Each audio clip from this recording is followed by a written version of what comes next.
সম্মানিত দিনী ভাই ও বোন, রাতে বিছানায় বসে নবীজির শিখানো একটি ছোট্ট দোয়া 11 বার যদি পাঠ করিতে পারেন, আপনার কপাল খুলে যাবে, ভাগ্য পরিবর্তন হয়ে যাবে।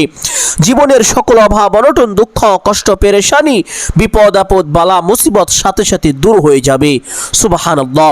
এই আমল করে আপনি আল্লাহ তাআলার কাছে যা চাইবেন, আল্লাহ তাআলা আপনাকে তাই দান করিবেন।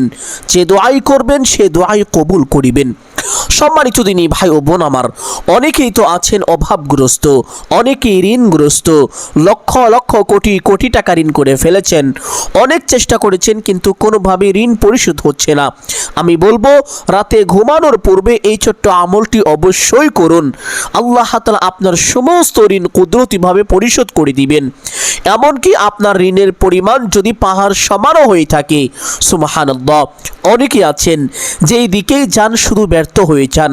ব্যবসা বাণিজ্য করেন, কামাই রুজি করেন, চাকরি বাকরি করেন, কিন্তু কোনোভাবে সংসারে উন্নতি নেই, কামাই রুজিতে বরকত হয় না। আমি বলবো এই ছোট্ট আমলটি করুন। আল্লাহ তাআলা আপনার ইনকামের মধ্যে প্রচুর পরিমাণ বরকত দান করিবেন। আপনার সংসারে প্রচুর উন্নতি আসবে ইনশাআল্লাহ। অনেকেই চাকরি খুঁজছেন, চাকরির ব্যবস্থা হচ্ছে না। আমি বলবো এই ছোট্ট আমলটি করুন। চাকরির পিছনে আপনাকে আর ঘুরতে হবে না, চাকরি আপনার পিছনে পিছনে ছুটবে। সুবহানাল্লাহ। সম্মানিত ভাই ও বোন আমার, অনেকেই বিদেশ যেতে চান কিন্তু ভালো ভিসা পান না। সমস্ত কিছুর মালিক হলেন আল্লাহ তাআলা। আল্লাহ যদি আপনাকে দেয়, পৃথিবীর কারো শক্তি নেই ঠেকানোর জন্য। আর আল্লাহ যদি আপনাকে না দেন, পৃথিবীর কারো শক্তি নেই আপনাকে দেওয়ার জন্য। এই জন্য সম্মানিত দিনী ভাই বোন, এই আমলটি করুন। এই আমলের বরকতে আল্লাহ তাআলা আপনাকে উন্নত মানের ভালো ভিসার ব্যবস্থা করে দিবেন। অনেকে আছে যাদের সন্তানাদি হয় না, অনেক টেনশন পেরেশানির মধ্যে আছেন, কারণ অনেক ডাক্তার দেখিয়েছেন, কবিরাজ দেখিয়েছেন, সকলেই ফেল করেছে, কেউ আপনাকে সন্তান দিতে পারেনি। আমি বলবো একবার এই আমলটি করেই দেখুন, আল্লাহ তাআলা অতি দ্রুত আপনাকে নেককার সালিহিন সন্তান দান করিবেন। সন্তান দেওয়ার একমাত্র মালিকই হলেন আল্লাহ তাআলা। আল্লাহর উপর পূর্ণ বিশ্বাস ও ভরসা নিয়ে এই আমলটি যদি করতে পারেন, আল্লাহ নবী সাল্লাল্লাহু আলাইহি ওয়াসাল্লাম ওয়াদা করে বলেছেন, আল্লাহ তাআলা অবশ্যই আপনার মনের আশা পূরণ করবেন, আপনার সকল হাজত গায়বী খাজানা থেকে পূরণ করে দিবেন। সুবহানাল্লাহ। সম্মানিত দিনী ভাই ও বোন, এই আমলটি কখন করিবেন, কিভাবে করিবেন, প্রত্যেকটি বিষয় আপনাদেরকে সুস্পষ্টভাবে বলে দিব। সকলেই গভীর মনোযোগ দিয়ে শুনবেন ইনশাআল্লাহ। এই আমলটি করার জন্য রাতে ঘুমানোর পূর্বে উত্তম রূপে ওযু করবেন। ওযুর পূর্বে ছোট্ট দুইটি বিষয় অবশ্যই লক্ষ্য করিবেন। এক নম্বর বিষয় হলো ওযুর পূর্বে ওযুর নিয়ত করা। অনেকেই জানেন না ওযুর নিয়ত কিভাবে করতে হয়, অথচ কিতাবের মধ্যে এসেছে ওযুর পূর্বে নিয়ত না করিলে ওযু পরিপূর্ণ হয় না, ওযু সহি হয় না। এই জন্য সম্মানিত দিনী ভাই বোন, আপনার ওযু পরিপূর্ণ এবং সহি শুদ্ধ হওয়ার জন্য অবশ্যই ওযুর পূর্বে ওযুর নিয়তটি এইভাবে করিবেন। ওযুর পূর্বে আপনি আপনার মনে মনে সংকল্পনা করিবেন তথা ধারণা করিবেন যে এখন আমি আল্লাহ তাআলার সন্তুষ্টির জন্য ওযু করছি, তাহলে আপনার ওযুর নিয়ত হয়ে যাবে। অতঃপর বিসমিল্লাহির রহমানির রহিম পাঠ করে ওযু আরম্ভ করিবেন। কোন কোন ইমামের মতে ওযুর শুরুতে বিসমিল্লাহির রহমানির রহিম পাঠ না করিলে তার ওযু হবে না। এই জন্য সম্মানিত দিনী ভাই বোন, এই গুরুত্বপূর্ণ দুইটি বিষয় লক্ষ্য রেখে ওযুটি সম্পূর্ণ করবেন। ওযু শেষ করে আপনার ডান হাতের শাহাদাত আঙ্গুলটি আসমানের দিকে সোজা করে দিয়ে একটি ছোট্ট কালিমা একবার পাঠ করতে কখনোই ভুলবেন না। আল্লাহ নবী সাল্লাল্লাহু আলাইহি ওয়াসাল্লাম বলেছেন, যেই ব্যক্তি প্রত্যেক ওযুর পরে ছোট্ট কালিমাটি একবার পাঠ করিবে, আল্লাহ তাআলা ওই ব্যক্তির জন্য জান্নাতের 8টি দরজা খুলে দিবেন। জান্নাতের সর্বমোট দরজাই হলো 8টি, আর 8টি দরজাই আল্লাহ তাআলা আপনার জন্য খুলে দিবেন। শুধু তাই নয়, নবীজি বলেছেন, ওই ব্যক্তি জান্নাতের যেই কোনো দরজা দিয়ে ইচ্ছে সেই দরজা দিয়ে সসম্মানে বিনা হিসাবে আল্লাহ তাআলা জান্নাতে প্রবেশ করতে পারবে, তার জন্য কোনো বাধাই থাকবে না। সুবহানাল্লাহ। সম্মানিত দিনী ভাই বোন, আপনি যদি চান আপনার জান্নাতে যাওয়ার পথ অতি সহজ হোক, সুগম হোক, তাহলে অবশ্যই প্রত্যেক ওযুর পরে একটু কষ্ট করে হলেও ছোট্ট কালিমাটি একবার এইভাবে পাঠ করিবেন। আশহাদু আল্লা ইলাহা ইল্লাল্লাহু ওয়াহদাহু লা শারীকা লাহ ওয়া আশহাদু আন্না মুহাম্মাদান আবদুহু ওয়া রাসূলুহু কালিমাটি পাঠ করা শেষ করে আপনি যে ঘরের মধ্যে ঘুমান আপনার সেই ঘুমানোর স্থানে চলে আসবেন। এসে সর্বপ্রথম বিসমিল্লাহির রহমানির রহিম একবার বলে আল্লাহ তাআলার নামে আপনার ঘরের দরজাটি বন্ধ করে দিবেন। অতঃপর আপনার ঘরের জানালাগুলো যদি খোলা থাকে তাহলে বিসমিল্লাহ বলে আল্লাহর নামে ঘরের সমস্ত জানালাগুলো বন্ধ করে নেবেন। নবীজি সাল্লাল্লাহু আলাইহি ওয়াসাল্লাম বলেছেন ঘুমানোর সময় ঘরের জানালা এবং দরজাগুলো বন্ধ রাখতে। এর জন্য সম্মানিত দিনী ভাই বোন এগুলো বন্ধ করে নেবেন। বন্ধ করার পরে আপনার যে বিছানাটি আছে, যে স্থানে আপনি ঘুমাবেন, একবার বিসমিল্লাহ বলে হাতে একটি কাপড় নিয়ে বিছানাটি সুন্দর করে ঝাড়ু দিয়ে নেবেন। বিছানাটি ঝাড়ু দেওয়ার পরে যদি আপনার বিছানাটি পবিত্র হয়ে থাকে তাহলে সেই বিছানার উপরে একটি চাদর বা একটি জায়নামাজ বিছিয়ে নেবেন। অতঃপর কিবলামুখী হয়ে দাঁড়িয়ে 2 রাকাত নফল নামাজ পড়বেন। এই নফল নামাজের নাম হলো তাহাজ্জুদের নামাজ। অনেকে জানেন না তাহাজ্জুদ নামাজ কখন পড়তে হয়, কিভাবে পড়তে হয়, কোন কোন সূরা দিয়ে পড়তে হয়, এই নামাজের নিয়ত কিভাবে করতে হয়, সর্বমোট কত রাকাত পড়তে হয় এবং কত রাকাত করে করে পড়তে হয়। সম্মানিত দিনী ভাই বোন সংক্ষেপে অল্প সময়ের মধ্যে বলে দিব, সকলেই গভীর মনোযোগে শুনবেন ইনশাআল্লাহ। তাহাজ্জুদের নামাজ হলো নফল নামাজ। এই নামাজ আল্লাহ নবী সাল্লাল্লাহু আলাইহি ওয়াসাল্লাম নিয়মিত পড়তেন। এই জন্য যারা নবীজির সাথে মিল রেখে এই নামাজ নিয়মিত পড়বেন তাদের জন্য এই নামাজটা নবীজির সুন্নত হয়ে যায়। এই জন্য সম্মানিত দিনী ভাই বোন আপনি যখন এই নামাজের নিয়ত করবেন তখন নিয়তটি এইভাবে করিবেন, আমি কিবলামুখী হয়ে আল্লাহ তাআলার সন্তুষ্টির জন্য 2 রাকাত তাহাজ্জুদের সুন্নত নামাজ পড়িতেছি। আর যারা মাঝে মধ্যে এই নামাজ পড়েন, নিয়মিত পড়েন না, তারা নিয়তটি এইভাবে করিবেন, আমি কিবলামুখী হয়ে আল্লাহ তাআলার সন্তুষ্টির জন্য 2 রাকাত নফল নামাজ পড়িতেছি। এইভাবে নিয়তটি করবেন। এখন এই নামাজ সর্বমোট কত রাকাত পড়বেন? সম্মানিত দিনী ভাই বোন পবিত্র হাদিসের মধ্যে এসেছে আল্লাহ নবী সাল্লাল্লাহু আলাইহি ওয়াসাল্লাম তাহাজ্জুদ নামাজ কখনো 8 রাকাত পড়েছেন, আবার কখনো 12 রাকাত পড়েছেন। তবে এর থেকে কম বা বেশি কখনোই পড়েননি। এই জন্য চেষ্টা করিবেন 8 অথবা 12 রাকাত তাহাজ্জুদ পড়ার জন্য। তবে আপনি চাইলে সর্বনিম্ন 2 রাকাত থেকে শুরু করে যত রাকাত ইচ্ছে পড়তে পারেন, কোনো সমস্যা নেই, গোনা হবে না। যত বেশি পড়বেন তত বেশি নেকি হবে, যত কম পড়বেন তত কম নেকি হবে। সম্মানিত দিনী ভাই বোন এই নামাজ পড়ার সঠিক সময়টি কখন? আল্লাহ নবী সাল্লাল্লাহু আলাইহি ওয়াসাল্লাম বলেছেন এশার নামাজের পর থেকে শুরু করে ফজরের ওয়াক্ত শুরু হওয়ার আগ পর্যন্ত এই যে সময়টি রয়েছে এই সময়টিই হলো তাহাজ্জুদ নামাজের সময়। এই সময়ের ভিতরে যখন ইচ্ছে তখনই আপনি তাহাজ্জুদ নামাজ পড়তে পারবেন, কোনো সমস্যা নেই। আশা করি বিষয়টি বুঝতে পেরেছেন। আর এই নামাজ 2 রাকাত করে পড়তে হয়। এই নামাজ পড়ার জন্য আলাদা কোনো সূরা নেই, আলাদা কোনো নিয়ম নেই। অন্যান্য নফল নামাজ যেভাবে পড়ে থাকেন এই নামাজ ঠিক একই রকম ভাবে পড়বেন ইনশাআল্লাহ। আর যদি আপনার বিছানাটি অপবিত্র হয়ে থাকে তাহলে বিছানার পাশে যেই জায়গাটি পবিত্র আছে সেই জায়গার মধ্যে একটি চাদর বা জায়নামাজ বিছিয়ে নামাজ আদায় করবেন। নামাজ শেষ করে সে স্থানে বসে সর্বপ্রথম একটি ছোট্ট ইস্তেগফার পাঠ করবেন। যেই ইস্তেগফারের ব্যাপারে পবিত্র হাদিসের মধ্যে এসেছে আল্লাহ নবী সাল্লাল্লাহু আলাইহি ওয়াসাল্লাম বলেছেন যেই ব্যক্তি এই ইস্তেগফার দুনিয়ায় বেশি বেশি পাঠ করবে আল্লাহ তাআলা তাকে বিশেষ 5টি পুরস্কার দান করবেন। 1 নম্বর পুরস্কার হলো আল্লাহ তাআলা তার জীবনের ও যৌবনের সমস্ত গুনাহ খাতা ক্ষমা করে দিবেন। 2 নম্বর পুরস্কার হলো আল্লাহ তাআলা তার জীবন ও সংসার পরিবার থেকে সকল অভাব অনটন দুঃখ কষ্ট পেরেশানি বিপদ আপদ বালা মুসিবত দূর করে দিবেন।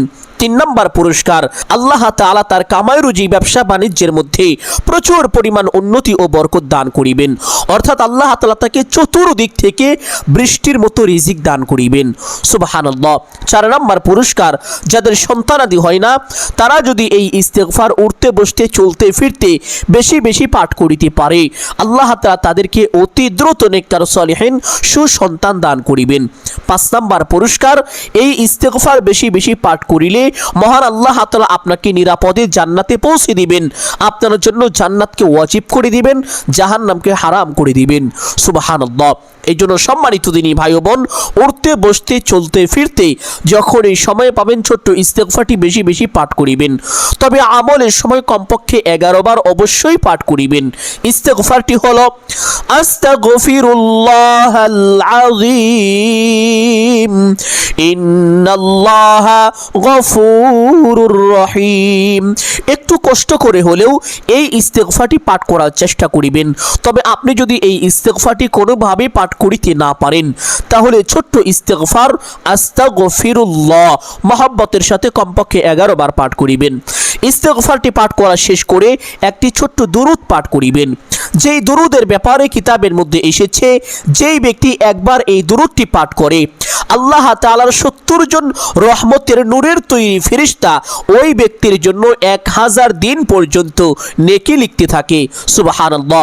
দিন রাত 24 ঘন্টা অনবরত কখনোই তারা নেকি লেখা বন্ধ করেন না। এইভাবে চলতে থাকে 1000 দিন পর্যন্ত। তাহলে বুঝতেই পেরেছেন, একবার যদি এই দুরূদটি পাঠ করেন তাহলে আপনার আমল নামায় কত পরিমাণ নেকি হবে। আর একটু কষ্ট করে 11 বার যদি ছোট্ট দুরূদটি পাঠ করেন, তাহলে হয়তোবা আপনার নেকির পরিমাণ পাহাড় সমানও হয়ে যেতে পারে। কাল হাসরের ময়দানে এই নেকি আপনার জন্য একমাত্র নাজাতের জরিয়া হতে পারে। সুবহানাল্লাহ। এই জন্য সম্মানিত দিনী ভাই বোন, চেষ্টা করিবেন উঠতে বসতে চলতে ফিরতে এই ছোট্ট দুরূদটি বেশি বেশি পাঠ করার জন্য। তবে আমলের সময় কমপক্ষে 11 বার অবশ্যই পাঠ করিবেন। দুরূদটি হলো জাযাল্লাহু আন্না মুহাম্মাদাম মা হুয়া আহলুহু। দুরূদটি পাঠ করা শেষ করে একটি ছোট্ট দোয়া পাঠ করিবেন। যেই দোয়ার ব্যাপারে পবিত্র হাদিসের মধ্যে এসেছে, একবার আল্লাহর নবী সাল্লাল্লাহু আলাইহি ওয়াসাল্লাম মসজিদে নববীর পাশের একটি রাস্তা দিয়ে হেঁটে যাচ্ছিলেন। যাওয়ার পথে দেখতে পারলেন মসজিদের ভিতরে একজন ব্যক্তি মনোমালিন্য হয়ে বসে আছেন।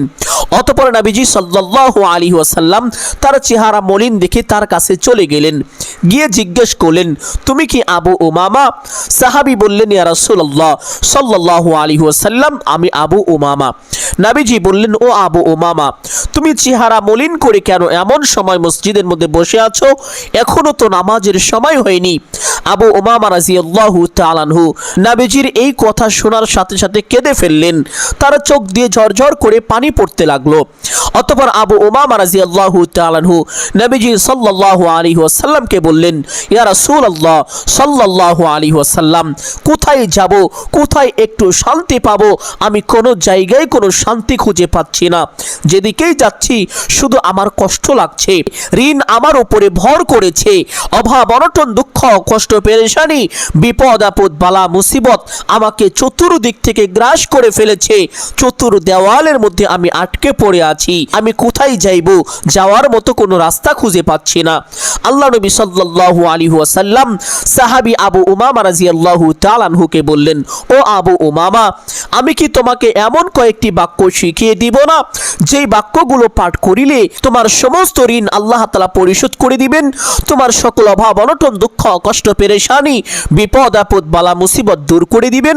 অতঃপর আবু উমামা রাদিয়াল্লাহু তাআলা আনহুকে নবীজি সাল্লাল্লাহু আলাইহি ওয়াসাল্লাম কয়েকটি বাক্যের একটি ছোট্ট দোয়া শিখিয়ে দিলেন। অতঃপর আবু উমামা রাদিয়াল্লাহু তাআলা আনহু বাড়িতে গিয়ে এই দোয়ার আমলটি করতে লাগলেন। অল্প কয়েকদিনের ভিতরে আল্লাহ তাআলা তার সমস্ত অভাব অনটন দূর করে দিলেন, সমস্ত ঋণ পরিশোধ করার ব্যবস্থা করে দিলেন এবং আল্লাহ তাআলা তাকে ধনী বানিয়ে দিলেন। সুবহানাল্লাহ। এমনকি তার উপরে যাকাত পর্যন্ত ফরজ হয়ে গেল। অতঃপর আবু উমামা রাদিয়াল্লাহু তাআলা আনহু নবীজি সাল্লাল্লাহু আলাইহি ওয়াসাল্লামের দরবারে উপস্থিত হলেন। উপস্থিত হয়ে আরজ করলেন, ইয়া রাসূলুল্লাহ সাল্লাল্লাহু আলাইহি ওয়াসাল্লাম, আপনি আমাকে যেই দোয়াটি শিখিয়েছিলেন আমি এই দোয়াটি বেশি বেশি পাঠ করেছি। অল্প কয়েকদিনের ভিতরেই আল্লাহ তাআলা আমার সকল অভাব অনটন দূর করে দিয়েছেন, সমস্ত ঋণ পরিশোধ হয়ে গিয়েছে, এমনকি আমার উপরে যাকাত পর্যন্ত ফরজ হয়ে গিয়েছে, আমি ধনী হয়ে গিয়েছি। সুবহানাল্লাহ।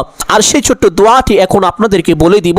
আপনারাও যদি এই দোয়াটি একটু কষ্ট করে হলেও পাঠ করিতে পারেন, এই দোয়ার আমলটি সঠিক নিয়মে করতে পারেন, ওয়াল্লাহি আল্লাহর কসম করেও বলা যায় আপনার ঋণের পরিমাণ যদি পাহাড় সমানও হয়ে থাকে, তবুও মহান আল্লাহ তাআলা কুদরতিভাবে অতি দ্রুত আপনার সমস্ত ঋণ পরিশোধ করার ব্যবস্থা করে দিবেন। আপনার অভাবের পরিমাণ পুরো দুনিয়া সমানও যদি হয়ে থাকে, তবুও মহান আল্লাহ তাআলা আপনার সকল অভাবকে ঘুচিয়ে দিবেন। সুবহানাল্লাহ। একটু কষ্ট করে হলেও দোয়াটি মুখস্থ করে নেওয়ার চেষ্টা করিবেন। যদি মুখস্থ করিতে না পারেন তাহলে বাংলায় লিখে রাখুন, দেখে দেখেও আমলটি করতে পারবেন, কোনো সমস্যা নেই। দোয়াটি খুবই পরীক্ষিত এবং পাওয়ারফুল একটি দোয়া।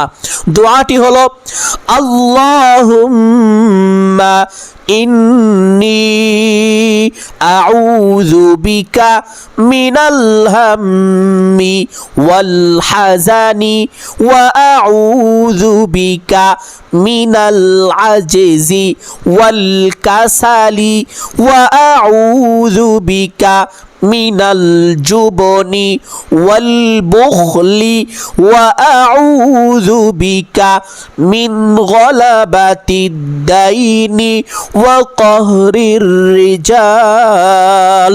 সম্মানিত দিনী ভাই বোন, উঠতে বসতে চলতে ফিরতে যখনই সময় পাবেন, যখনই আপনার অভাব অনটনের কথা মনে পড়ে, আপনার কষ্ট লাগবে, তখনই আপনি এই ছোট্ট দোয়াটি বারবার পাঠ করিতে থাকবেন এবং আমলের সময় সর্বনিম্ন 11 বার অবশ্যই পাঠ করিবেন। দোয়াটি পাঠ করা শেষ করে আরেকটি ছোট্ট দোয়া পাঠ করিবেন, যেই দোয়ার ব্যাপারে পবিত্র হাদিসের মধ্যে এসেছে। আল্লাহ নবী সাল্লাল্লাহু আলাইহি ওয়াসাল্লাম বলেছেন, যেই ব্যক্তি অসুস্থ অবস্থায় এই দোয়াটি 40 বার পাঠ করবে সে অতি দ্রুত সুস্থ হয়ে যাবে। আর যদি সে সুস্থ না হয়, অসুস্থ অবস্থাতেই মৃত্যুবরণ করে, তাহলে মৃত্যু হওয়ার সাথে সাথে তার আমল নামায় আল্লাহ তাআলা 40 জন শহীদের সমপরিমাণ সওয়াব দান করবেন। আর যদি সে সুস্থ হয়ে যায়, সুস্থ হওয়ার সাথে সাথে তার পিছনের সমস্ত গুনাহ খাতা আল্লাহ তাআলা ক্ষমা করে দিবেন। সুবহানাল্লাহ।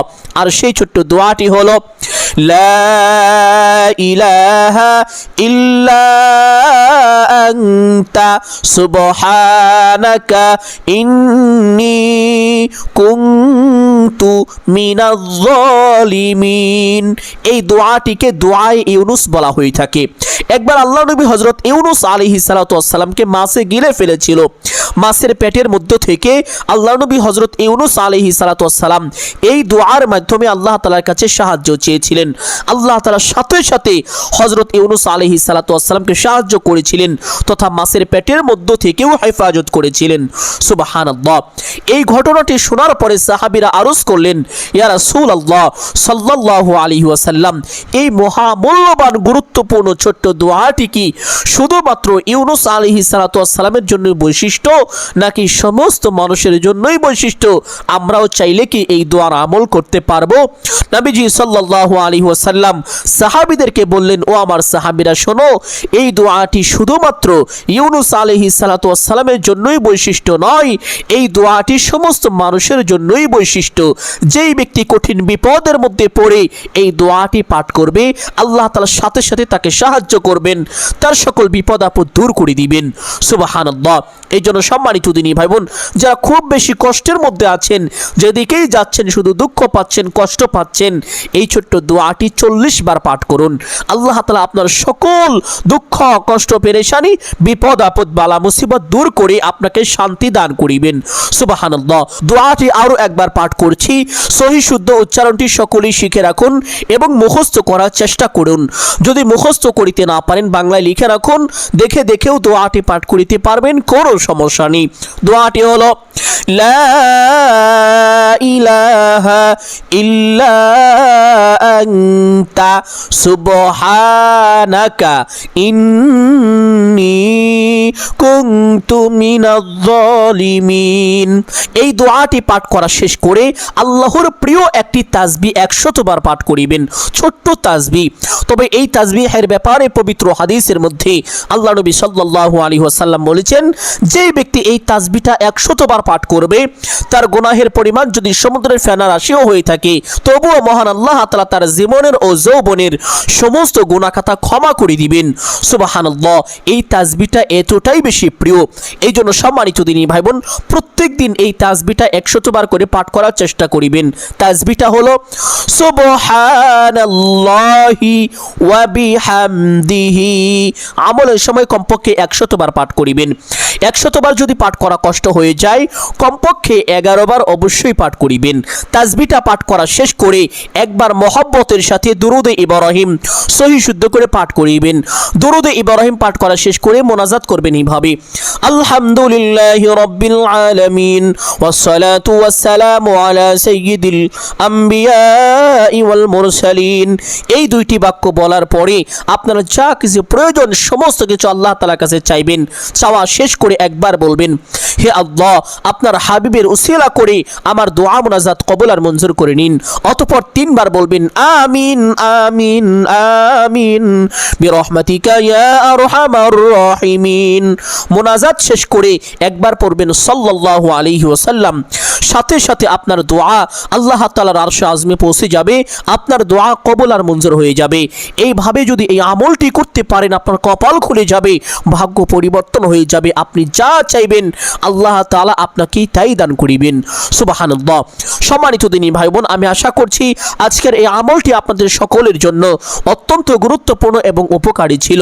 অতএব সকলকে বলবো সদকায়ে জারিয়ার উদ্দেশ্যে কমপক্ষে একটি হলেও শেয়ার করে দিবেন। যদি আলোচনাটি ভালো লাগে অবশ্যই ভিডিওতে একটি লাইক করবেন, কমেন্টে আমিন বলে দোয়ায় শরীক থাকবেন। যারা এই চ্যানেলের নতুন দর্শক রয়েছেন চেষ্টা করিবেন চ্যানেলটি সাবস্ক্রাইব করে রাখার জন্য। সকলের জন্য অন্তর থেকে দোয়া করি আল্লাহ তাআলা সকলকে ভালো রাখুন, সুস্থ রাখুন, জানে মালে কামাই রুজি ব্যবসা বাণিজ্যে প্রচুর পরিমাণ উন্নতি ও বরকত দান করুন। সকলেই বলি আমিন সুম্মা আমিন। আসসালামু আলাইকুম ওয়া রাহমাতুল্লাহি ওয়া বারাকাতুহু।